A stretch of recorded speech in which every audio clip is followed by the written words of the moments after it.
All right. I think we've got people coming in. I can't see the webinar. So Dasha, I can't see the Q&A or anything. So you will have to kind of give me those views since I don't have host view.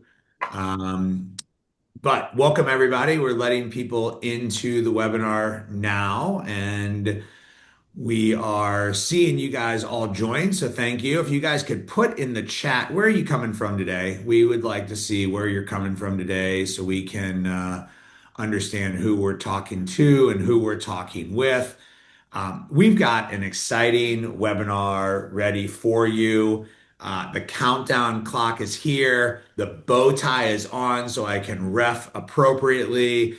And we have three industry experts who are ready, willing, and excited to share their opinions. So we're going to give people a couple minutes here to get on and join us.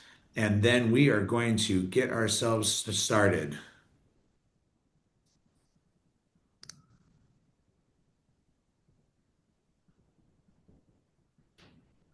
All right. Hide my notes so I can see if Dasha in the back room, my production assistant, we didn't have the special microphone for her to talk to me while on here. How's the attendance looking, Dasha? Are we ready to get going?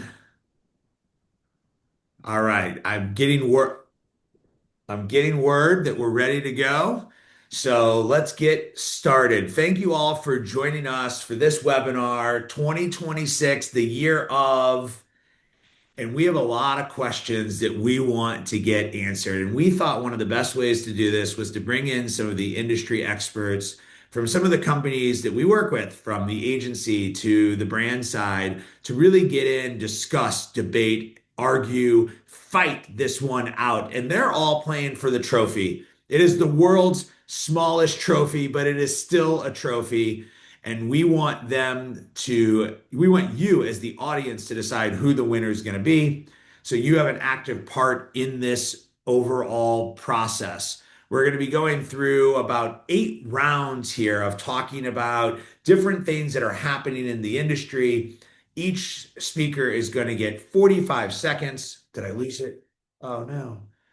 They're all going to get 45 seconds on my countdown clock to give you guys an answer, to debate the answer that they heard from somebody else, or to share some new insights. And at the end of all this, we're going to ask you to pick the winner so that I can present them this amazing, awesome giant. The trophy's bigger if it gets closer. Okay.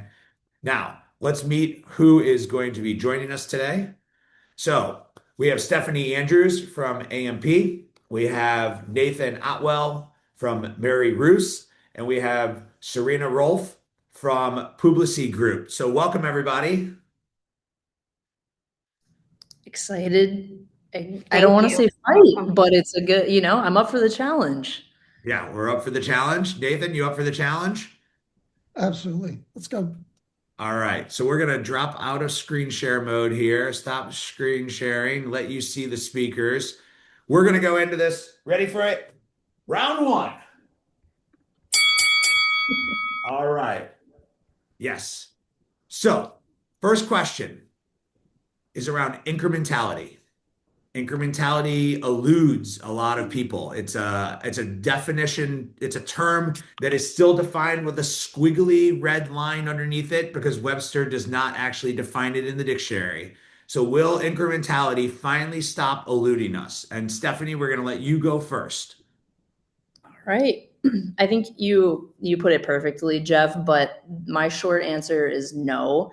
And that is truly because we don't have a universal definition of incrementality. I think new to brand is a perfect example of that. I've experienced some brands using it as kind of a proxy for incrementality, but when each retailer defines and measures new to brand differently or not at all, it kind of begs the question, are you really measuring true incremental impact? I think tools like Skai and partners like Incremental are absolutely moving us forward, and we're continuing to lay the groundwork. Definitely getting closer in 2026, but just not all the way there. Oh, good timing. All right. Nathan, I think you're up. So I think the problem is that everybody needs a definition. In my opinion, what we really need to do is we need to figure out, like, kind of Stephanie was saying, new to brand. What's your proxy? What is it that your brain's going to look at to actually measure incrementality? For us, at Mary Roos, we have incrementality tools and partners that we use. It's kind of a stack, to be honest with you. There's a couple of them, and we get all of our sales data, all of our, like, from different sources: Walmart, Amazon, Shopify, and then we get our ad sources, and then we figure out, like, what questions are we wanting to ask? Promos, were we actually incremental during a promotional period? Stuff like that. I think that's how you need to define it whenever you actually need a definition. All right, Serena, Yeah, debate or I would, argue them? yeah, I would say that I'm actually aligned. I don't think it is going to stop eluding us because no one in my mind has properly defined it in order for it to be a cookie cutter definition across all retailers. Every retailer has their own way of defining incrementality. Brands have their own way of defining it. We as an agency have our own way of defining it. And at the end of the day, it's all about what are the results and what is the performance telling us? And how do we then figure out, is it incrementality on the retailer side that's helped grow our business from a new to brand perspective, or is it just some of the optimizations and work we're doing as an agency? Great.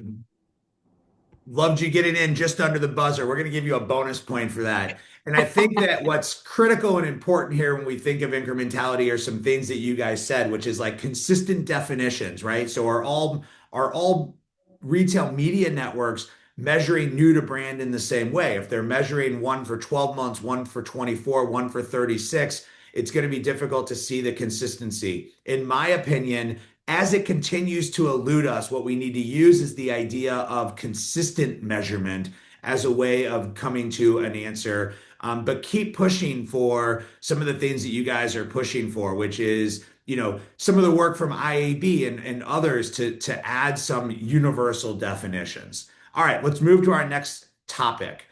Omnichannel. Will it stop being a buzzword and will it start being a reality? We're going to let Nathan, you start this one. Yeah, I think that omnichannel is actually going to be necessary for everybody in 2026. And what I mean by that is you need to have a full funnel strategy. You need to have something that brings people in at the top of the funnel. You need to have something that talks to people at the middle of the funnel. And you need to have, you got to close them at the bottom of the funnel.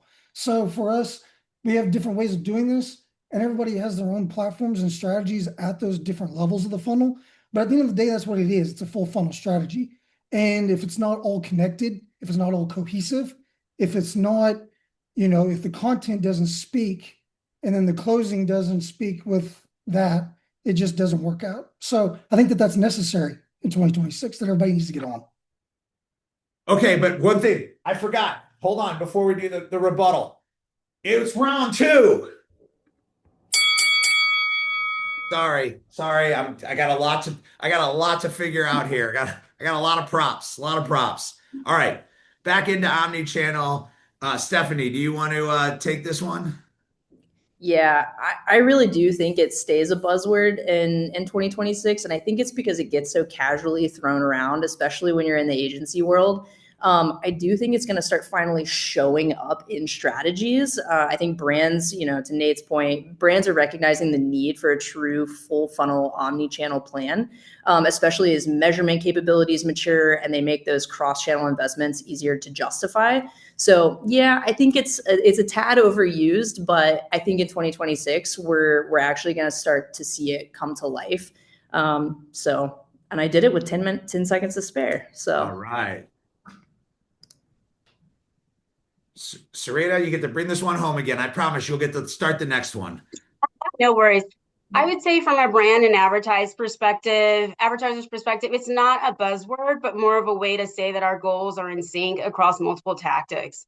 From an agency perspective, it may feel like a buzzword because we hear it all the time, we talk about it all the time, but at the same time, it is a reality to our clients. Our clients are looking for that omni channel connection, and for them, when we talk omni, it makes them feel like we are full funnel, top to bottom.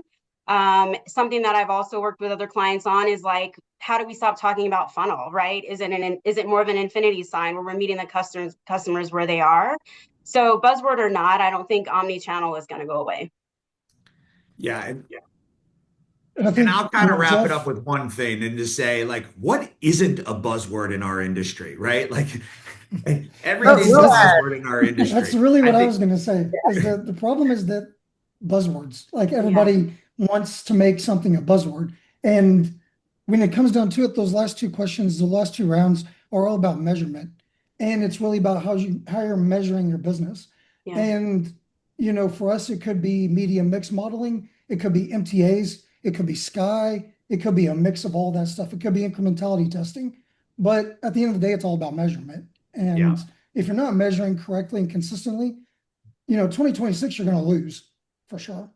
that's a great point. You weren't even on the clock, so I don't know if I'm going to count that, but it's a good point, and I'll let it slide. We ready for round three? Aren't I the prettiest round sign person you've ever seen? Best ever.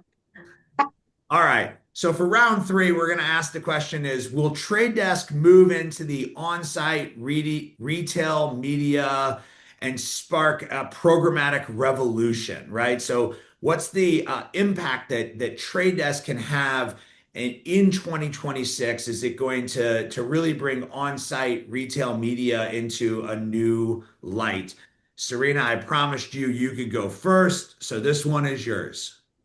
So I think the short answer is I don't think so. I think the trade desk knows their lane and they should stay in that lane. I think if they start tapping into on-site, it will impact first-party reality with the retailers. I think that could cause issues for the trade desk since they depend on retailers to play nice in the sandbox.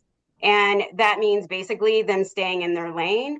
If they start to tap into on-site, then I think they're going to have to start making deals with the retailers of how they can work together.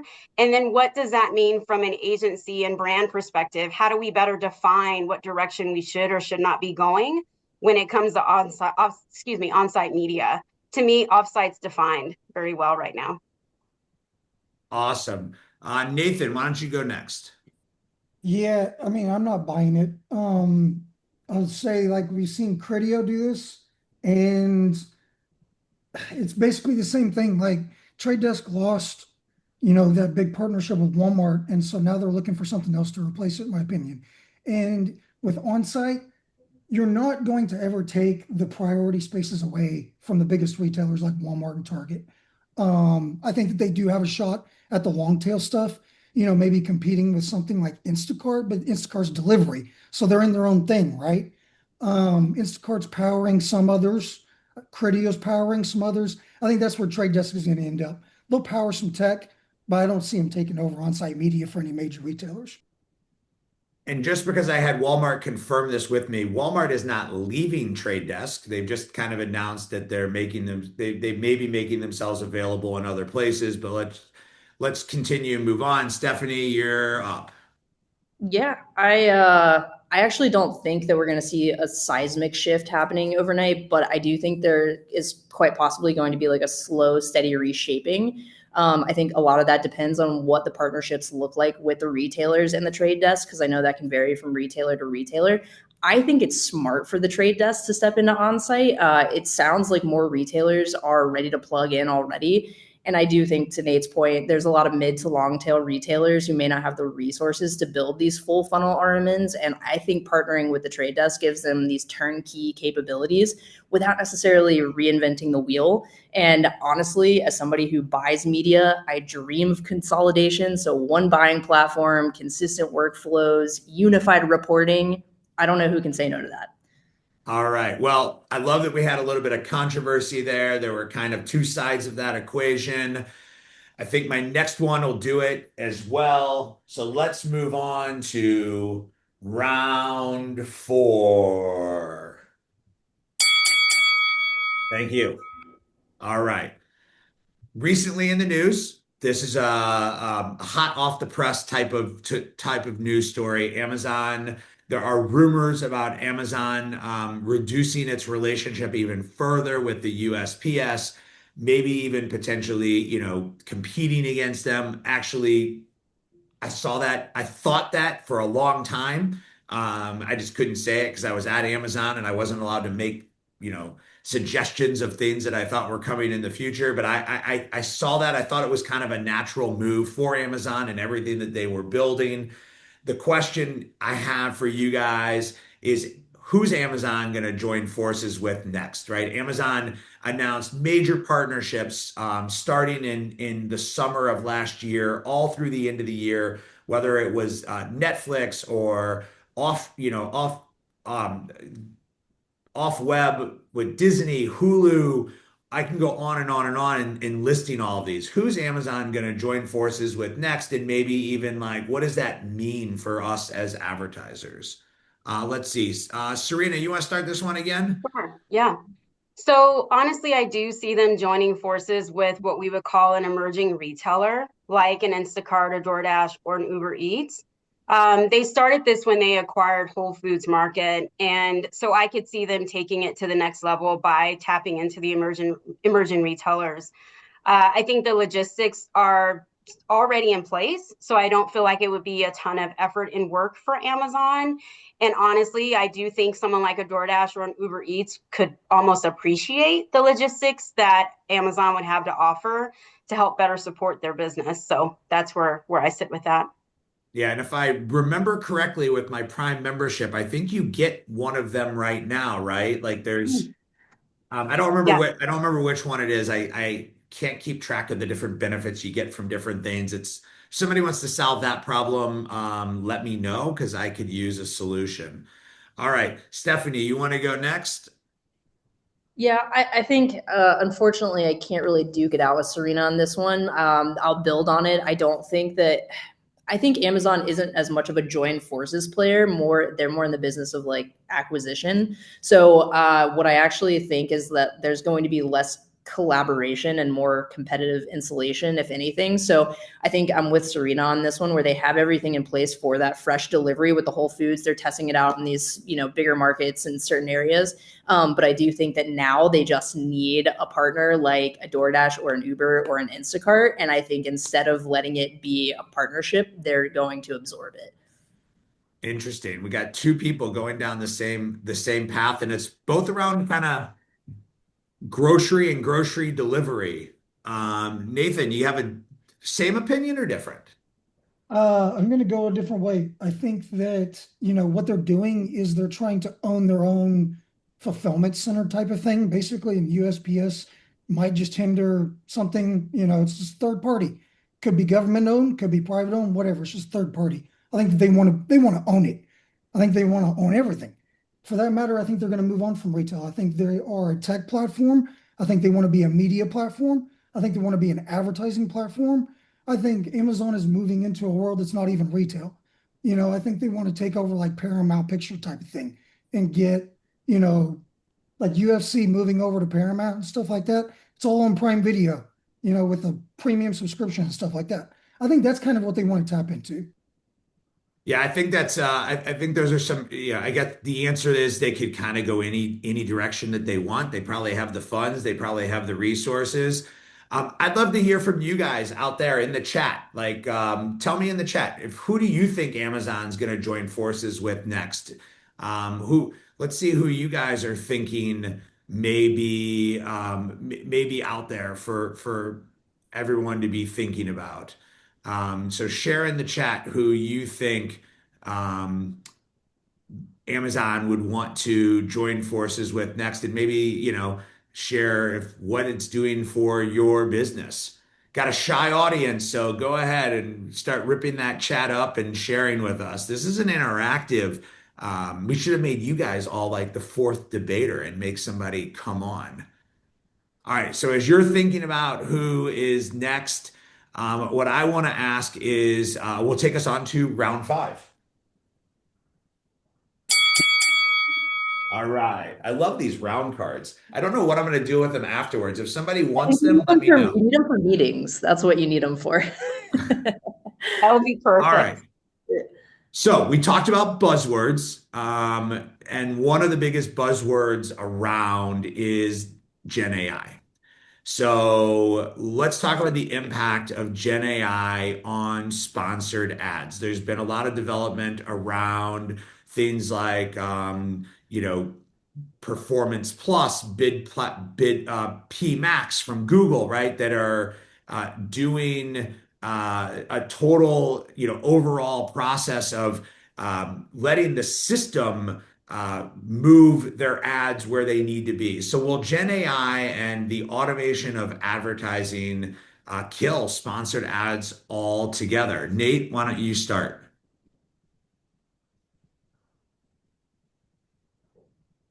Oh, you're Oh, you're muted. muted. You're muted. You're muted. We're gonna let you reset here. We'll let you reset.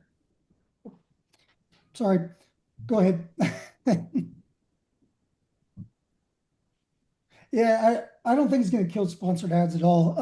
I think media buying is just going to get super easy. And, from a hands-on keyboard perspective, I think that audiences are just going to get way better on each platform. I think that your media just needs to be stronger, and that's where media buying is going to be. That's where sponsored ads is going to go. Is how strong is your media? What's your actual strategy with your content? Do you have different things? Do you have your branded stuff? Do you have that national media campaign along with your UGC campaign, along with your, in-store demos and experientials and stuff like that? Like all that media is going to come into play. And hands-on keyboard work is just going to get easy. All right, Serena. So I think there will be some reduction, but not killing it altogether. I think the human aspect is needed because there's still a lot of AI happens, and that really could be the death for a brand if something was misrepresented or misstated. So I do see some of this happening now, honestly, with what Amazon is doing with regards to AI generated ads for Spanish. Um, we have a client on our side who speaks Spanish, but it shouldn't be her job to translate, are the ads accurate, right? And so anytime there has to be confirmation on something, I think this is where AI is going to always need a human's perspective to confirm reality. All right. You guys are doing a great job of staying within the time frame. Stephanie. Yeah, I think it's going to look like a little bit more like a different tactic, right? So imagine like budget fluidity between a sponsored search, a sponsored brand, and maybe some sort of Gen AI placement. So I do think it's going to fundamentally reshape how they show up, not necessarily kill them. I think when an agent or an LLM is acting as the shopping assistant, retailers can't just show ads like an on-site display and slap it on there. I think that placement, labeling, logic, all of that needs to feel credible with how much shoppers put trust in these LLMs. So I think brands who aren't investing in GEO or they're not thinking about their ad strategy from an AI perspective are going to be a little bit behind the eight ball. Awesome. And for a technical note, I guess chat is disabled, and you're to use the Q&A feature if you want to interact. So a few people did interact using the Q&A feature. I apologize. I'm a bad judge, host, referee for not knowing that correctly. So, all right. Before we get into kind of a recap on AI, let's talk a little bit further into AI, and then I think I'll take a minute and recap. So let's move on to round six. All right. Tell me if It you never guys gets like these old. sound. It What's literally that? never gets old. It's so great. No, no. I just can't wait. I love when my kids see these and then they're like, "Did you really do that?" That was like so like That's cool. That's cool. no, no, I don't always get cool. I get cringe a lot. Cringe a lot. All right. So we talked a little bit about AI and Gen AI. Let's talk about agents and let's talk about how agents are going to impact our jobs. So will agents replace us? Will agents take our jobs? Nate, tough question. I'm going to let you start this one off. Yeah, so I'm probably going to be in the minority when I say this, but I think it's just a limited belief right now. It really is that AI is going to take your job. I think if you're not thinking the other way, meaning how do I use it to make my productivity better? And how do I use it to make myself look better? That's really where you need to be thinking right now. A lot of your bosses want to see that. Or, if you're a founder, You can build a company with AI right now. I did. I tested it out over the summer. I basically created a beard oil product through AI in a matter of 2 months. Tested it out and everything. I mean, AI is just it's going to help you do everything in the future. All right. Stephanie. Yeah, I don't mean to be a fearmonger, but I think we've already seen it start to take jobs. So I think like the numbers are showing and you're seeing it in the day to day. What I do think to caveat that is that it's raising the bar for entry level jobs. So I think newcomers are going to need to be more skilled and more AI literate than ever before. And that doesn't just go for entry level roles. I think it goes for roles across the organization. So again, I think it's happening in certain roles, but people who adopt it and use it to enhance strategy, efficiency, they're going to become exponentially more valuable, not less. And those who stay educated and integrate AI into their workflow will future-proof themselves inevitably. So yes, unfortunately, I do believe it is going to take some jobs, but not all jobs, just to be clear. just All right, Serena, I'm gonna have you wrap this one up.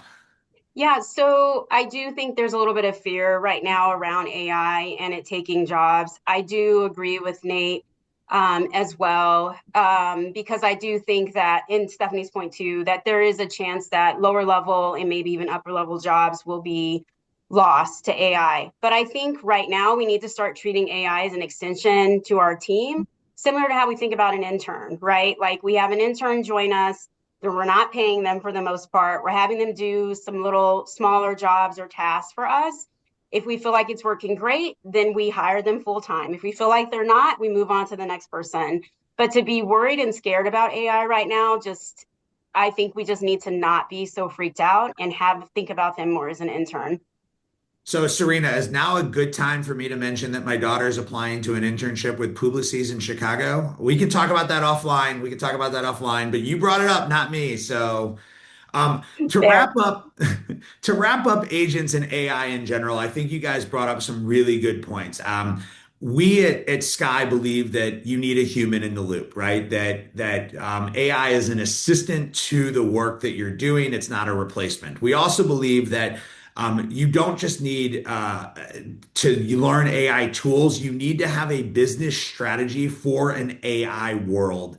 And I think that's a slight semantic of terminology of what we've been thinking about for the last like year. We've been trying to figure out how to use AI tools. I think businesses today and their business transformation are kind of moving into this idea that they need to have a strategy for an AI world. And this is no different than in 1995 or 96 when computers moved from dumb terminals and AS400s to desktops. It's no different than when dial-up moved to faster speed or the iPhone was invented.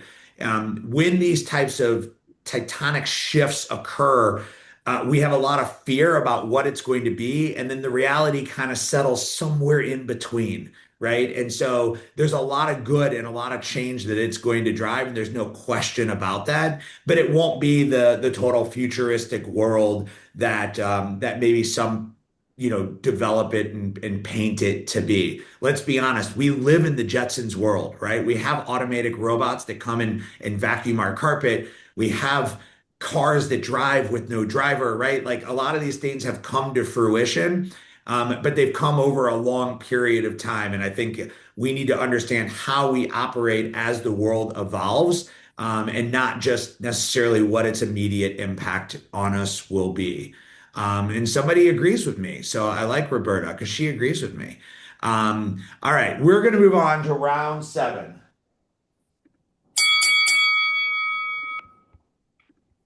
All right, round All right. seven is going to take us into the world of TikTok.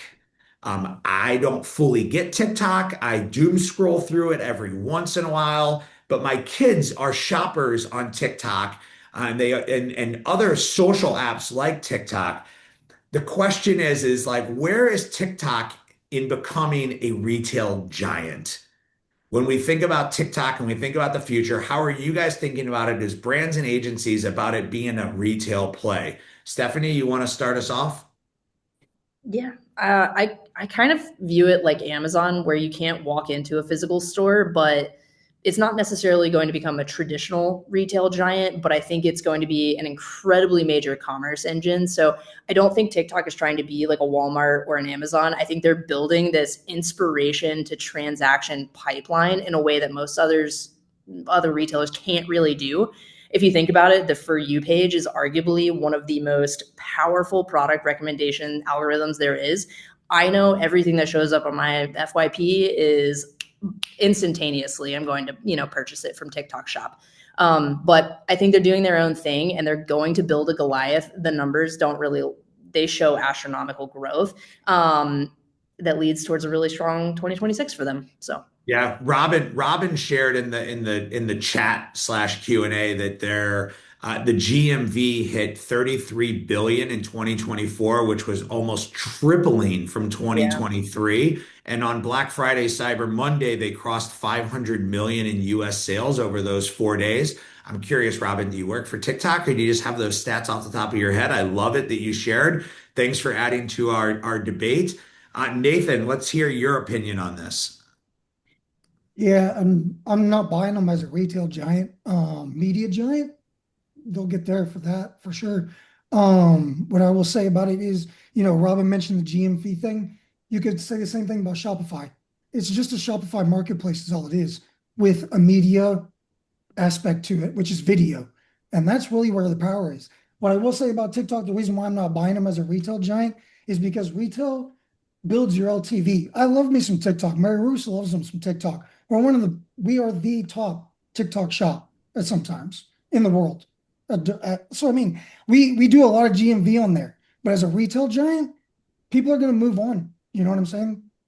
So maybe for discovery, but maybe not for repeat purchases and things like that. Serena, you want to bring this home? Yeah, so I think this is definitely a tricky question. I feel like TikTok definitely has its place. I don't necessarily know if that is with a specific vertical or not. I mean, I think that the exposure that we get with the younger audience is extremely important when using TikTok. But at the same time, we also need to make sure that we're touching other social avenues as well. Will it become a retail giant?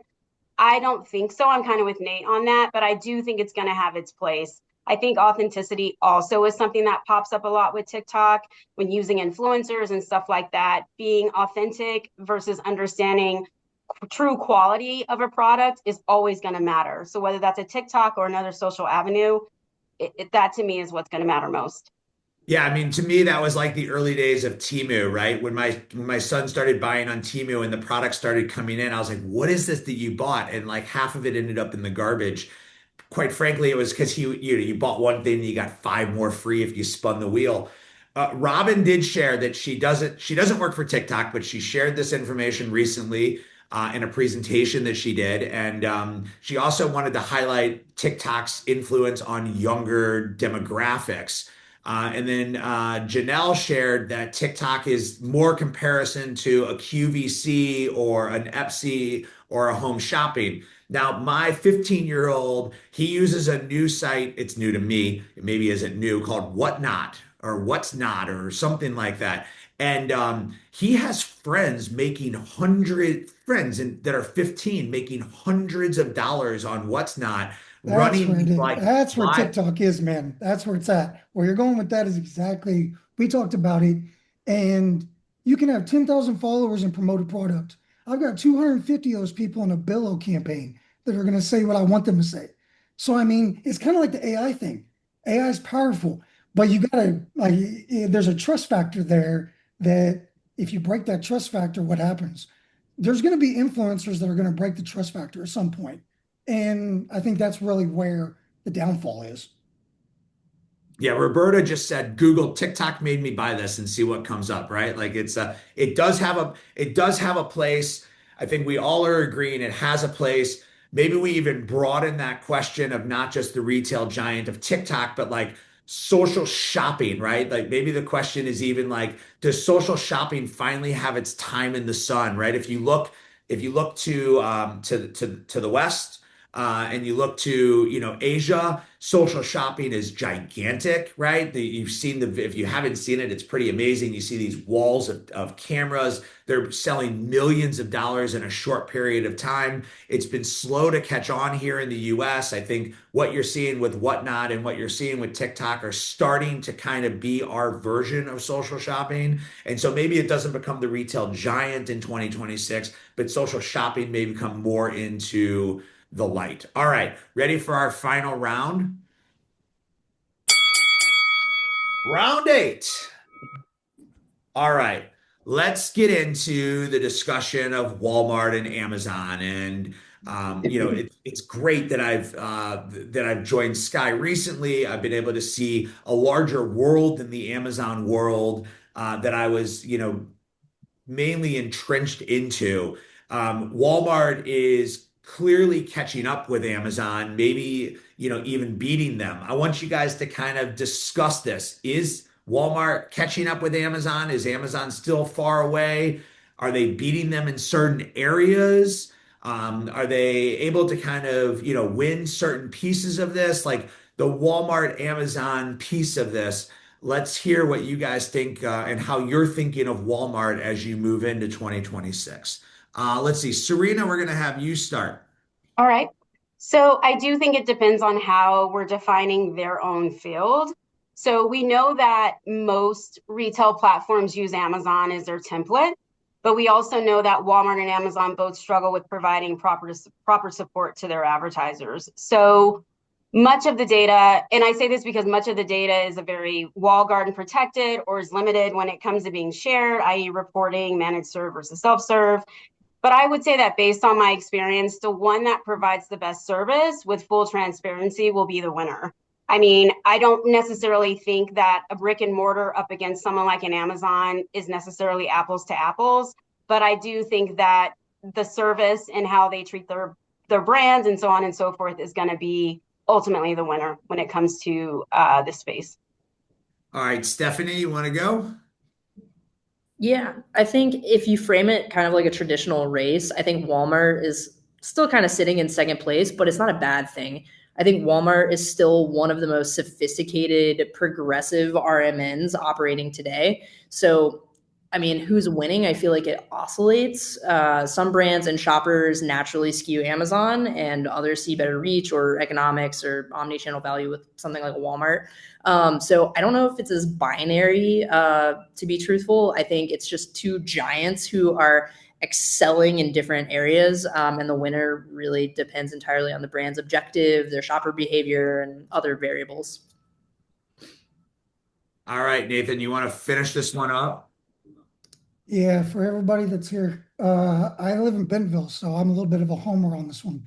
I love Walmart, and Walmart is going to be the best at what it is the best at, and that is grocery. And I think that what they have done is they have taken the best stuff that Amazon has been an early adopter of, and they have perfected it to meet their needs on the grocery lane. And they will always be the top grocer in the US. And I think that Amazon is just helping them basically do what they want to do. Advertising, we talked about that. Walmart's advertising is just going to get better with self-serve options coming up with the DSP that they want to launch, just like Amazon did. So that's what I got. And not to bring us in full loop circle here, but if we're able to measure correctly, right? We started in talking about measurement, then it doesn't necessarily matter. I'm going to give you the most politically correct answer I could give. It doesn't necessarily matter who's winning. It matters who's performing best for you and your advertisers. And I do think that it's going to constantly be a race where one's ahead in some areas and one's ahead in other areas. But at the end of the day, I think the consumer is winning, right? The advertiser is winning and getting more reach with better addressability and better measurement of what's happening. And I think that's like at the end of the day, like that's what we want to be seeing. Now, I'm going to ask each of you as a panelist here to give kind of some closing thoughts on what you're thinking. I asked you questions about 2026. You guys are in 2026 planning. What are you thinking about 2026? And and maybe some piece of advice that you can give to everybody else. I'm not going to start the timer. I want you guys to give your opinions here and give some value. While they're doing that, I would like everybody in the audience to put into the Q&A what their top concern in 2026 is, right? What's your top concern? Is it around measurement? Is it around AI? Is it around expanding retail and media networks? I want to see, what are you guys thinking of when you're looking at 2026 in your planning? This is going to be our final unofficial round. I can come up with another round card if I need it. And then we're going to vote on a winner. So let's see. Serena, you went last on the first question, so you'll go first on the last question. Awesome.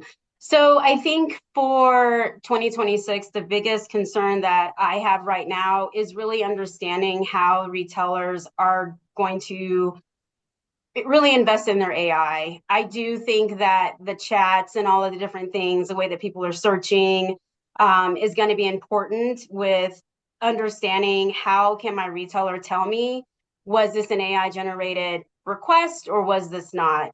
The reason I say that is because our clients all the time are wondering, hey, what are retailers doing around AI? I just read this, I just saw that. And it is going to be important to be able to say to our clients that our media plans are really built in a way that doesn't get impacted by whatever AI is doing, or our media plans are built in a way that we can report out on how the retailers are engaged in AI. I feel like if retailers don't start being transparent about how they're using AI, ways for us to use AI, ways for us to understand AI, I think this is something Stephanie said earlier. It is going to hurt them in 26. We have to be on top of that. And I think that that's my main concern, is just really being able to talk to my clients and having them feel confident about how the retailers are using AI. Awesome. Stephanie, you want to go next? And then Nate will have you wrap us up. Yeah, I don't have as many concerns for 2026. I feel like there's a lot of positive outlooks here. I think RMN has really matured over the past decade or so. And so what we're starting to see is like this look beyond ROAS, this look beyond the basic metrics that you're looking at. And Skai's done a great job of including a lot of these digital shelf metrics, overlap rate. So I think that there's a lot of good coming out of this that's going to be centered around measurement, getting closer on incrementality. But I also think that AI, to Serena's point, is going to be a huge, huge component of what we're looking at in 2026. But I don't think it's going to be all the way there. I think we need to start planning really aggressively for it in 2026. But what I'm excited for is seeing a lot of these brands who are getting excited about some of the different channels that they wouldn't necessarily look twice at in years past. So we're talking offsite, OTT, CTV, out of home. We're seeing so many different things kind of come into play into the RMN space that I'm excited to see these like really big full funnel strategies come to life. Awesome. Nathan, don't forget to unmute and then bring us home. Yeah, basically I heard three things the whole time, and that was AI, measurement, and media. Those three things really, if you can figure out those three things in 2026, what I mean by that is with us, we've killed it on TikTok. We're an early adopter over there. TikTok Shop is kind of conquered for us. We have a wheel that spins over there, man, and it's feeding the funnel. So now my job is really to find out, the measurement aspect of it. Where are people going? Where are they buying? And that involves incrementality testing. That involves media mix modeling. That involves MTAs that tell us, for instance, 85% of those sales that came from this platform that you sent to Shopify, they actually went to Amazon and bought that thing. They didn't buy it on Shopify. And that's why your ROAS is 30 cents in platform, because they're not actually buying it on Shopify where you took them. They're buying it somewhere else. That's our biggest concern in 2026. And then the other one that I was going to touch on is the geo thing. With AI actually showing up, like Serena said, actually showing up in those chats as a suggestion, that's something I want to be at the forefront of. How do I get suggested as, the overall health and wellness option for women during menopause, that type of thing? That's what I want to know about. So yeah, if I can win in that, I think we'll have a nice 2026. That's awesome. Thank you for wrapping us up there. As we are going to launch a poll for you to vote. Now you're picking who the winner is. You're not saying anything bad about the other two. You're just picking who the winner is. While you're up here and you're voting, Dasha will let me know when we can close the poll. I want to remind everybody that as we enter the end of the year, we come out of the new year, we launch right into CES. After that is NRF. And in New York on January 13th, Skai is going to be hosting with Stratably the State of Retail Media Report, the State of Retail Media Report. And this is going to be our launch event where we're going to have an opportunity to share some of our initial insights, hear from panelists about what the state of retail media is, and how you can be, positioning your business for doing this. Skai has been running this report for a number of years. We'll be shortly after this event. We'll be sharing the full report with anybody who wants it. But if you want to join us on January 13th, Dasha, is there a way for us to share the link? If not, I can just tell you all to go to my LinkedIn page, and I can put it up on my LinkedIn page. So let's see if there's a way for us to share the link here. Otherwise, we'll follow up with you with an email. That's the best way to do it. We'll follow up with an email for you as registrants to sign up if you will be there. Now, before I announce the winner, I'm just going to go through a couple of additional comments. Um, Janelle said that Amazon appears to be trying to be more competitive in the grocery space, where Roberta says that it's about the consumer behavior, right? She likes the way that things get delivered from one retailer over the other. And then Jennifer shared that she was, I think, asking a question about hearing about brand concerns about verification for influencers and brand safety and sustainability and concern about low quality. Um, I don't know that we're going to get all into like influencer type of information here, but it's a good point for us to be able to do. So, with that being said, if you check your chat, you can now see a post from Dasha. Thank you. Who shared the registration link for that event? It is a live event. You do need to be present. It's not going to be virtually shared, but if you are going to be in New York on January 13th, please join us. Now, drum roll, please. Do we have a drum roll thing? There we go. Our winner is Serena. Woo! All right, Serena, ready? Oh, I was going to pass it to you through the camera. Sorry, I wasn't teed up. Congratulations. Jeff, apologies. Thanks, guys. Appreciate your votes. Thank you. Yes. Do you want to thank the Academy? Do you want to thank your parents? Who do you? I want to thank everyone on this panel. I want to thank Skai for allowing me to be a part of the panel. I want to thank all the people who joined the panel. Really appreciate having you.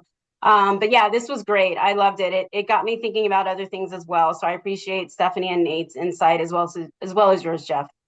Thank you. And, I encourage everybody that's on here listening today to reach out to any of us on LinkedIn. It's a great way to connect and to learn more.